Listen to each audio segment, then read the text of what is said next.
Welcome to the Beyond Divorce, Embracing Change podcast. My name is Michael Flores, and I will be your host while we explore the complex journey of divorce with empathy, insight, and practical knowledge. Whether you're contemplating separation, in a divorce, or looking for support post-divorce, our episodes provide expert guidance, stories, and strategies to help you through every step of the process. We are actual therapists, helping clients who sit on our couches every day through their difficulties of divorce. You are not alone. Join us as we delve in and find solutions that give you hope again. We're glad you're here. This podcast is not intended to replace legal or personal help. This podcast is for informational purposes only. Well, welcome back to Beyond Divorce, Embracing Change. Today's episode is a special one because we're sharing stories of hope. You'll hear stories about 4 families who walked through the pain of divorce, did the hard work in counseling, and came out stronger on the other side. These are stories of healing, reconnection, and real change.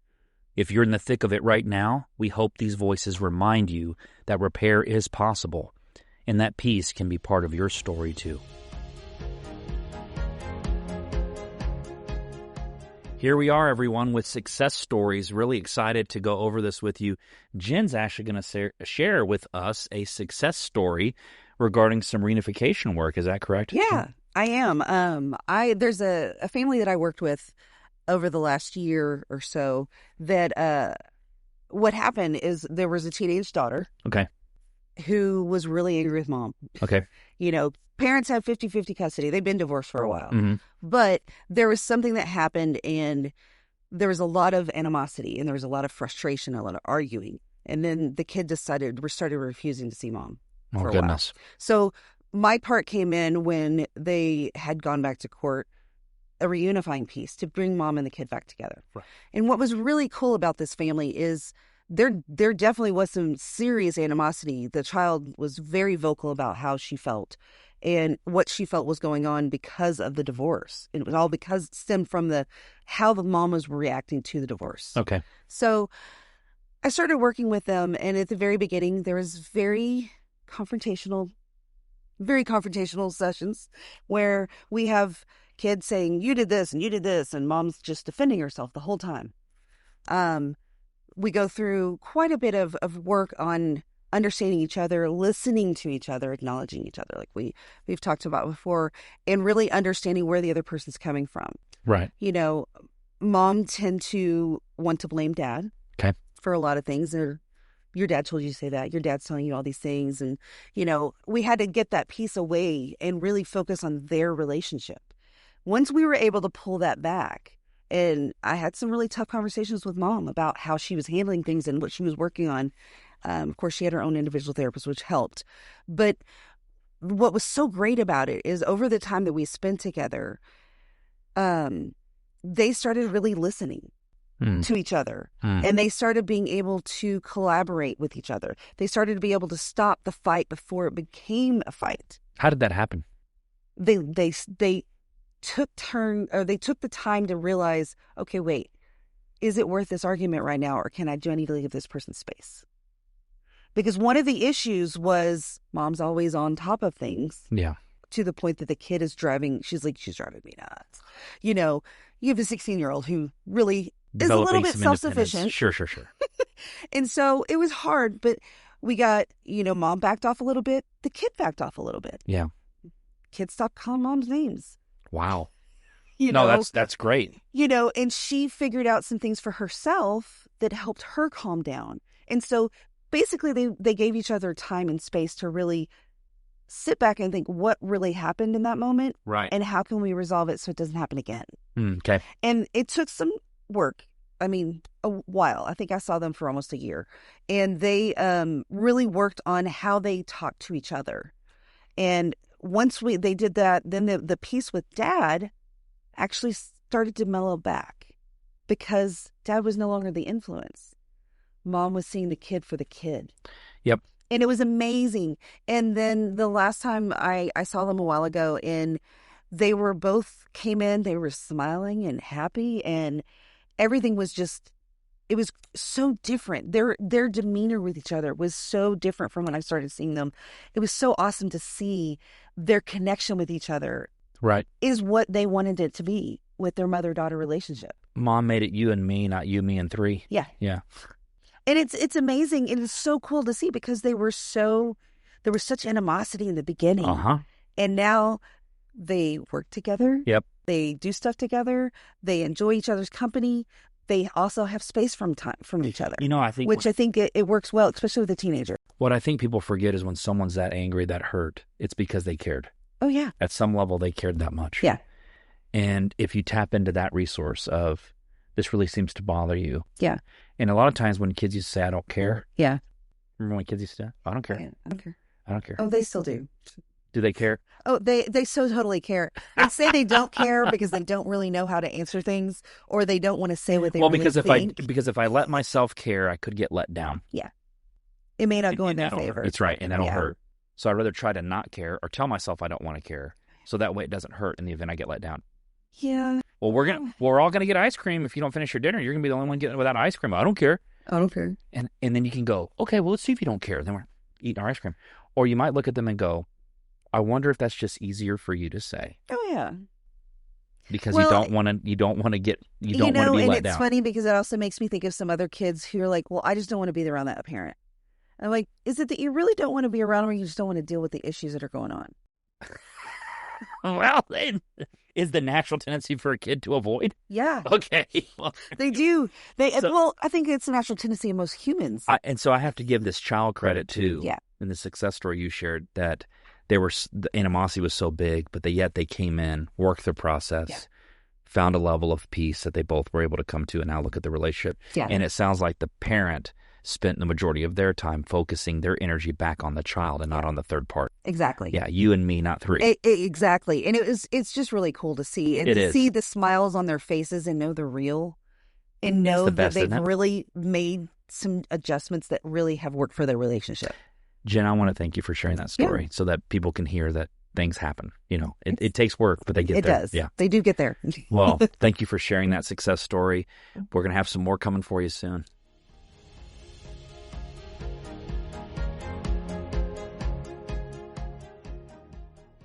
So I have Armando here, everyone, to tell us a success story. This is in regards to an individual adult who was a referral. Yes. If I'm correct, right? And this is actually regarding divorce issues. Is that also accurate? Yeah. Okay. Tell us. So this was a mom who she was on her second marriage. This was her second relationship. I don't think they were actually married, but she had been married previously before with 2 other daughters. Okay. And then she got into this relationship with this man and had another daughter. That relationship started to devolve, as sometimes they do. And so did you say evolve or dissolve? Dissolve. Dissolve. Okay. Or devolve, whatever. Not evolving, backwards, going backwards. Dissolving. Yeah. So based on that, she came in and it was her trying to navigate what her new life was. Like, how is she going to be able to work with her ex-husband and now the father of her current daughter, dealing with all the courts situations with that, modifying custody, the fear of that, of how that court case may play with the ex-husband. And she's managing all this? She's managing all this. So she went from, having another partner to now a single mom of 3. Right. Navigating all those things. My goodness. And of course there was accusations of mom's mental stability. There was accusations of the current partner being a narcissist. The previous husband, he had some substance abuse issues and some other stuff going on. So he had a lot of stuff going on. Yeah. That she was trying to navigate. And over the course of our sessions, which it had been a couple months, she was able to really figure out on her own how her family of origin kind of played into a little bit of that, how she was able to get out of her first relationship and be strong on her own, and how she kind of lost herself a little bit in that second relationship, and now she was coming out of what we were calling like coming out of the fog, coming out of like, who am I now? And really recognizing who she was and what she wanted. Early on in our session, she talked about wanting to feel safe again, wanting to feel safe in a relationship, wanting to feel safe talking to men, wanting to feel safe in just being a mom and a parent. Was it a security or safety, lies in like physical, emotional? What are we talking about? All of it, actually. Wow. It was a lot. It was all of those things. And through the course, she was able to recognize, we were able to point out that, she was being consistent and she was being predictable with what she was doing in her life for her children. And she was able to develop that trust within herself necessary to stand on her own and have that foundation. And over the course of our sessions, we've kind of spread it out now. I still see her maybe every 6 weeks, if not more. Really cool. Now. Yeah. Maintenance. It's more of just a check-in, and each time thinking about where she started, really being unsure of herself, really terrified, to now getting to the point where they actually settled and mediated without really a whole lot of attorneys. She learned to co-parent, and she was able to do that. She was able to support her older children with the ex-husband and kind of help their relationship. And even that relationship with the children and the ex-husband it was rocky, and she was able to kind of okay, I'm going to be hands-on and hands-off where appropriate. So she really was able to learn all the things that we talk about that we see in our office. Did this happen as a result of her waiting for others to change or for her creating change? She created that change. Oh, okay, there you go. Well, she noticed the change she was creating. There it was. She was already doing the work. It was just a little bit of me kind of helping her shine a light on the things that she was doing already. It's so funny because I'm so glad you shared this story, because think about all those dynamics that she was navigating and balancing. And then in the end, when it all became workable, it was all the things that she chose to do that helped facilitate the change she wanted to see. And that's it. And it goes. But she could have blamed the system, the court, the other person, the kids, the counselor. You think about it. There's so many fingers to point at. And I guess she was pointing at herself. I will say there was some finger pointing at early on, and she was able to recognize, well, it doesn't even matter. Does she point now? She doesn't now. She really doesn't. Now, so when she's successful, there's no need to point. She'll even say well, that's that person, and I got to be true to me, and I'm going to work this way. Oh my gosh. And I remember it's been a little bit, but one of the couple of, I guess it was last year, we were talking, and I brought up, do you remember when you were scared, you didn't feel safe? Yeah. And she kind of laughed and said, sometimes I still feel that way, but then I look about the life I've built for my daughters and I know I got this. Oh my gosh. And so it goes back to something that I keep referencing Dr. Robinson, because I guess I kind of miss him. Shout out to Jacoby.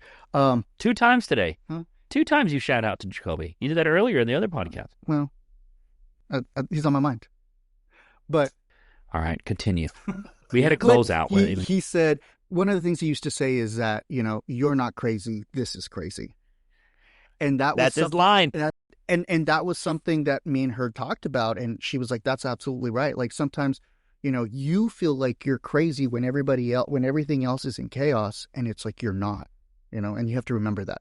Yeah. And so she was able to get to that point and navigate all of the different components of the system, dealing with family law, dealing with ex-husbands, dealing with lawyers, and just normal stuff of her own family, job stuff, being a parent, being a single parent. So what was it like to watch her go from where she was to where she is? It was exciting. It was inspirational. Well, I bet. Very inspiring. She feels like a person that could come back, if she would ever be willing to do that, and just talk about how that experience shaped her life and how she went from one place and evolved into a new one. Mm-hmm. And I think that's instrumental. And I'm glad you shared it, and I hope more people will listen to those stories. But those are the people that live it, and I think they have a lot more to say. We just got to kind of sit along for the ride. We were that guide. Yeah. I always tell people that good therapy is like the people that do that little deal on the ice where they do that little thing and they throw the puck. Is it curling? And they sweep in front of it? Yeah, that's curling. Yeah, and I think a good therapist knows how to sweep right in front. We're not too far ahead. We're not too far behind. We're just right in front, kind of guiding them into the target, right? But it's their job to get to the target, right? It's still their movement. We're just helping it. We're helping it get there. We're helping leading it right into the target. We're a guide. So they, anyway, it was something that was told to me by Bill O'Hanlon. Yeah. And when he said that at a training I was at, I literally went back and thought that makes a lot of sense. That's what good therapists do. So thanks for doing great work with her. And she did a lot of the work. They did. I know. I had a feeling you were going to say that, but just kind of pointed it out. Thanks for being a good guide. I'll take that. I was a guide. You were a guidance counselor. I'll take that. They do a little bit different work. But yes. But yes, they also guide, though. They get a lot of it. Yeah, they do a lot of that. Well, thank you. Armando was wonderful. So thank you, everyone, very much. I hope that story you find helpful.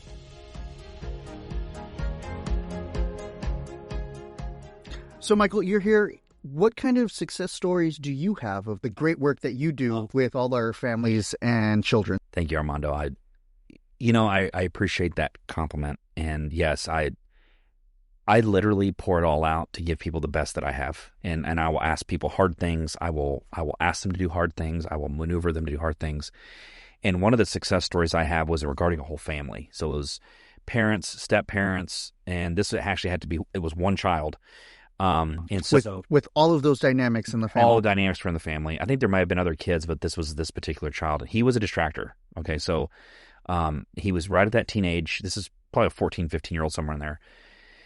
Don't remember his age, but it's a good age. It's a good age. But I remember, the most important thing to him in his life was a cell phone. And so what had happened was a child got in trouble at mom's house. Mom took the cell phone and wanted to ground him from it. Grounded him for like a month from the cell phone, like just because that's where their social media was, everything else. They just month, no cell phone. And when it was time for the kid to go back to dad's, dad said, "Where's the cell phone?" Mom says, "I have it." Because, of course, kid tells dad, "I don't have my phone." And he says, "Why?" He says, "Mom has it." He doesn't say what he did for mom to get it. Of course not, right? So he knows mom and dad don't get along. So dad asks for the phone. Mom says, "Well, he's grounded from it. Grounded for a month, and so I'll just hold on to it." And dad says, "I pay for it, so you're not going to hold on. It's not his phone. It's my phone. I pay for it." So they're arguing over whose phone is it now. Right. And so this back and forth thing ensues, and she doesn't want to give the phone. They call the attorneys. They want to go to court over the deal to get the phone back. Just a big mess. They send them over here to counseling for me to work with them. They know I'm already kind of started. I've kind of started. I haven't really jumped all the way in yet. They said fix it. Basically, just go. Y'all know we're not going to go to the judge with that. Y'all go talk in therapy. Y'all have a court-appointed therapist for all this. So anyway, they come into therapy. I bring the parents in. They kind of start their feud again. And anyway, we get through it. And I'm using therapeutic intervention to kind of navigate the conversation into a way that's more useful. What was really interesting is how they arrived. They arrived at what the child needed. What they wanted was different. They both wanted the child to be respectful to both of them. Because the child was being disrespectful at the house with mom. Well, so when I turn to dad and say, "Well, Dad, how do you feel about him being disrespectful? Whether it's to you or anyone?" "Well, no, I don't like that either." Okay, so we both agree. So I started with aligning. Where do we agree on what should be happening here? What they did, what Dad wanted was, the phone can be ground ways at your house, but when it comes to my house, I need to have the phone.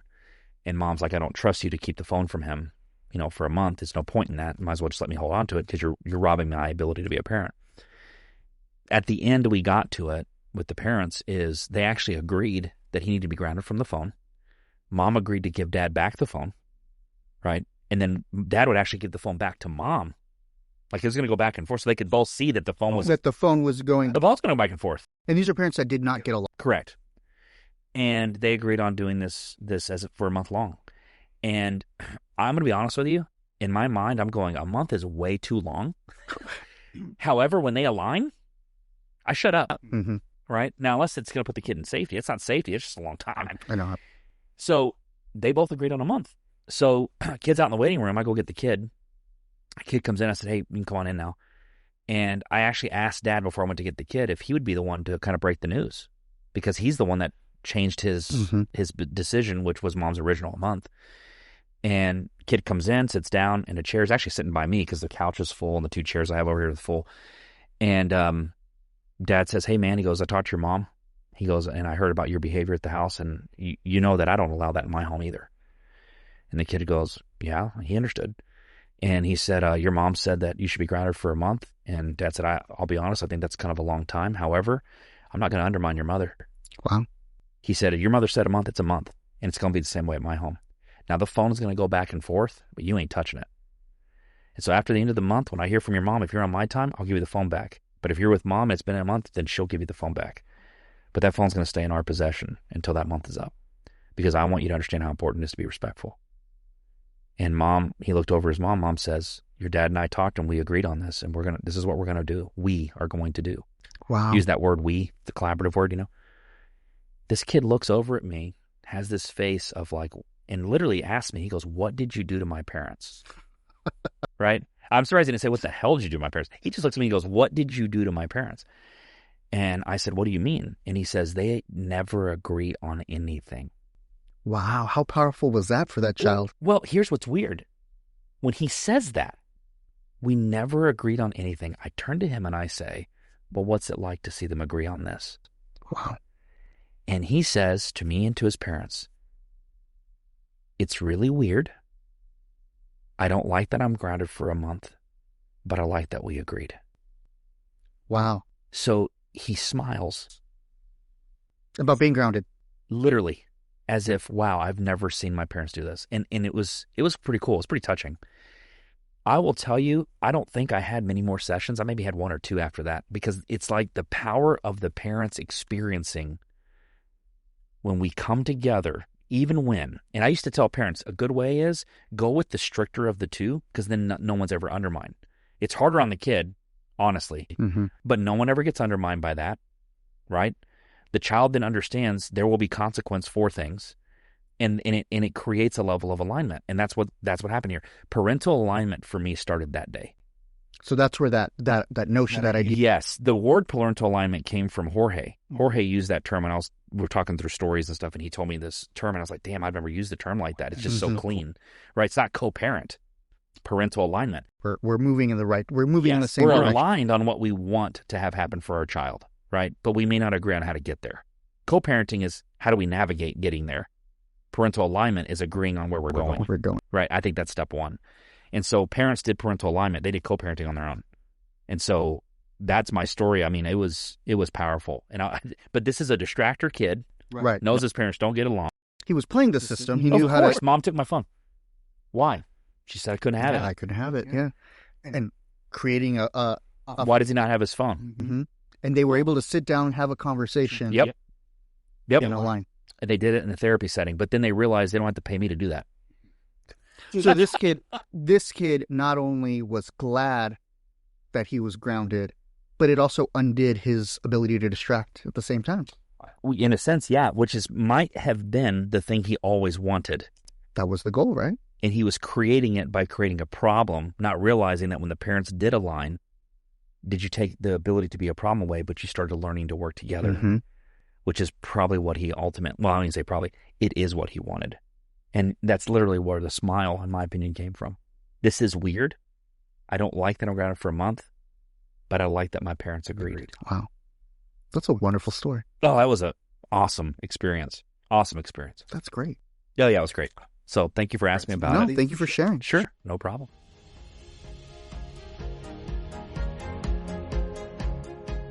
So, Janan, you have a success story with a family that you worked with that you want to share with us. Let's do it. Tell us about it. What happened? So I work with the family, and this was on the rare occasions that we get the families at the beginning of a court case. And I got the privilege of working with them throughout the whole entire court case. From A to Z? From A to Z. Wow. Beginning and to the end. Yeah, that is rare. To the final agreement that parents were able to make. Oh, my goodness. And it was about 2.5 years. Very consistent. I mean, success is that parents were very consistent. Okay. With bringing their children, participating in counseling. It really seemed like that these parents really had the best interests of their kids. They also had their agendas. I mean, yes. I mean, we get it. Yeah, we get. Well, if you're in court, you have to have a goal. Yeah. But the thing is that anytime that there was an issue that came up with either parent, I was able to bring that parent in and have a conversation with that parent and the child. And anytime that there was some discrepancies, we'll say, like a kid in the middle and they're gatekeeping. And so they're telling one parent one thing and the other parent another thing just to kind of placate or not get in trouble or not create conflict or, Tell them what you want to hear because I want peace. Yeah. The parents were very willing, both of them, to come in and have a conversation with that one child to kind of detriangulate. Oh, nice. Yeah. And I mean, and not just, and had parent sessions, and they were willing to come in for those too on a monthly basis, you know? And so They literally allowed you to work every facet of their family, which is truly systemic. Yeah. Oh, this is awesome. Yeah, they were there. And I'll say, I mean, it took a while to get to where we needed to go. Okay. To get to a place where, you know, the last hurrah, and they were able to make an agreement. And I mean, I thought it was going to go full blown like jury trial, like, you know, all that kind of stuff. Yeah, I bet. And, you know, we were able to really talk, and they came to an agreement by the end. Oh my gosh. One thing that I forgot, which was really, I mean, I commend these parents. I don't even think it was me. It was really the parents. And this is what I really encourage parents to do, is when it came down to the health of their kids or any type of emergency, these parents really worked together really, really well. Like, and I didn't even have to do anything. Like, logistics, all that stuff, they communicated with each other and said, this is what we need to do. This is where we need to go. And they just did it. And they were able to make these agreements. And the kids, if they had, can we do this? Can we do that? Nope. We both agreed that this was going to happen. So this is what we're going to do. Oh, wow. And the kids just kind of went along with it. Wow. And it was so, I mean, it was a difficult case for all the outside forces. But when it came to the kids, I think that these two parents are probably like my star parents. And they were just like, yeah, we have differences, but our kids and their well-being, they come first. Yep. They put one before the other. So I'm curious, did the kids know that their parents ended with an agreement?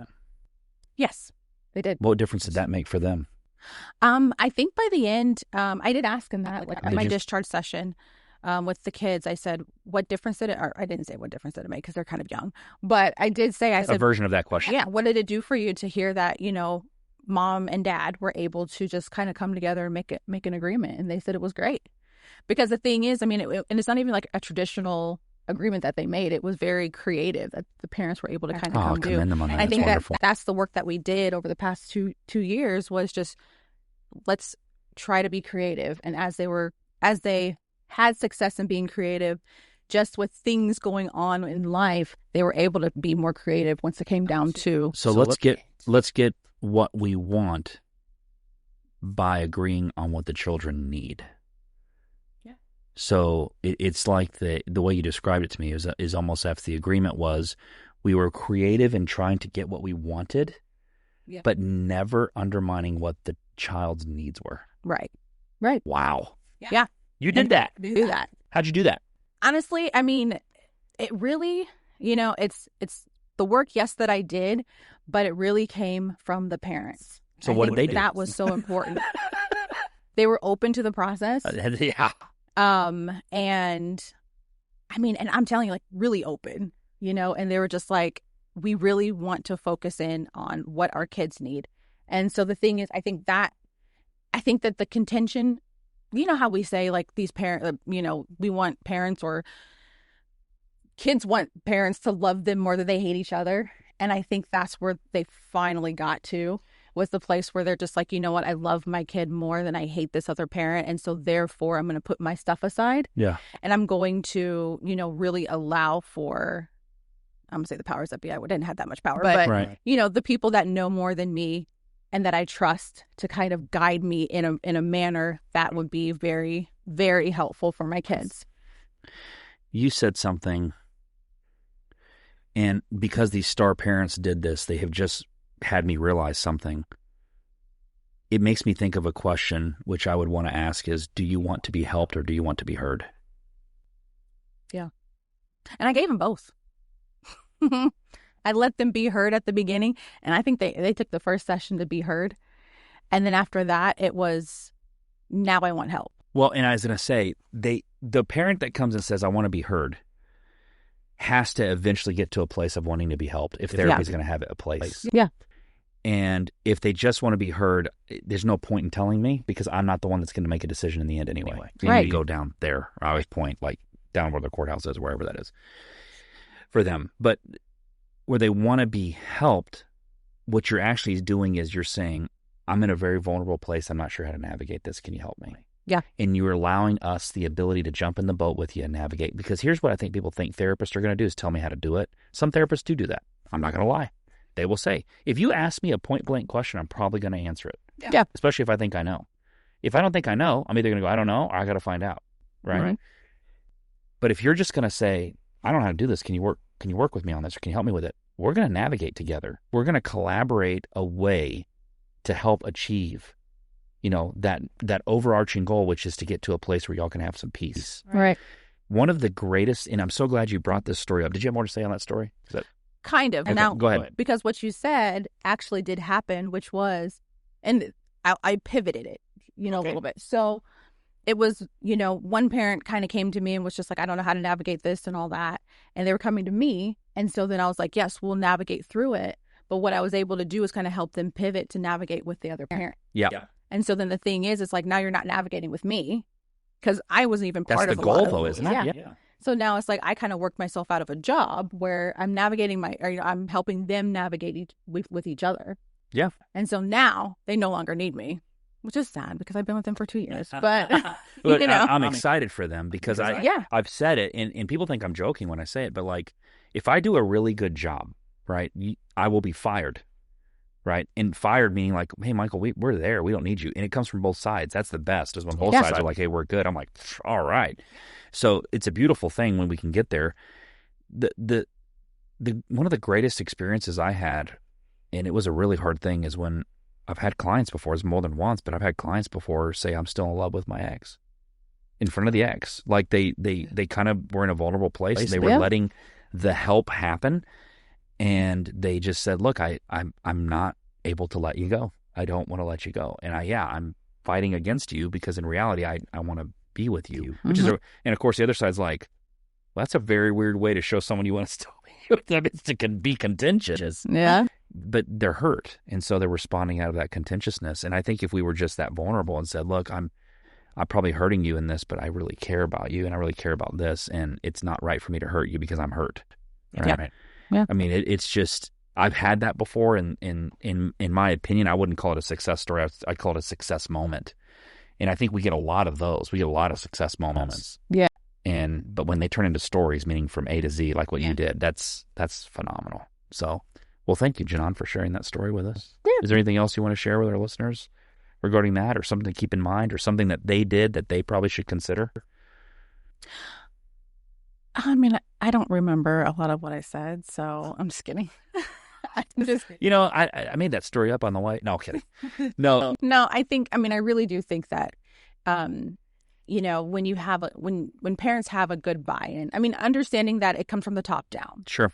And I'm not talking about Janan top down, but I'm talking about parents top down. The system. Parents. Yeah. And it's just, we're here to help, but we can't do it for you. I don't live in anybody's houses. And so I think with this with this success story, these parents really understood that at some point they have to take the reins. And I think that this was, I don't know, like I said, my star parents that just really thought about their kids and knew that there was contention between, them as far as parents, but they're just like, my kids come first. Yeah. And just kind of to see over the past year, how much they grew. It'd be really amazing if you got to meet those kids as adults and ask them how their life kind of turned out as a result, and try to see if there's a correlation between parents getting a resolution and working together and how their adulthood actually turned out to be. I'm assuming there is a correlation there. Yeah. So, well, Janan, that was awesome. Thanks for sharing that. Yes, thank you. I want to thank all of you for being here and ask that if you haven't already subscribed to our podcast, please feel free to do that. I don't know what you're waiting for. There's a lot of good information, and we don't want you to miss it. So come see us, join us in that, and if you have questions, submit them. I know Janan loves questions, right, Janan? I love questions. I love questions. Janan likes to just throw me right out there and go, here you go, Michael, take this one. However, I applaud her for that because it challenges us both to think through things so that we can get you the best information possible. So we want to thank you for this. We appreciate you being here. Please follow us on Instagram or Facebook, whatever your preferred social media platform is. And we look forward to doing this again for you. Keep moving forward, everyone. So look here, everyone. We've created a free resource to help you understand the deeper dynamics that may be shaping your family's experience of divorce. It's called The Toxic Family Dynamics Unpacked, Understanding Triangulation, Parentification, and Alienation in High-Conflict Divorces. In this course, I break down 3 of the most common and damaging patterns we see families navigating divorce. You'll learn how to spot them, how they impact your kids, and what you can start doing to move toward healing and stability. People often assume that they're seeing is alienation, but that's not always the case. Sometimes it's triangulation or parentification at play.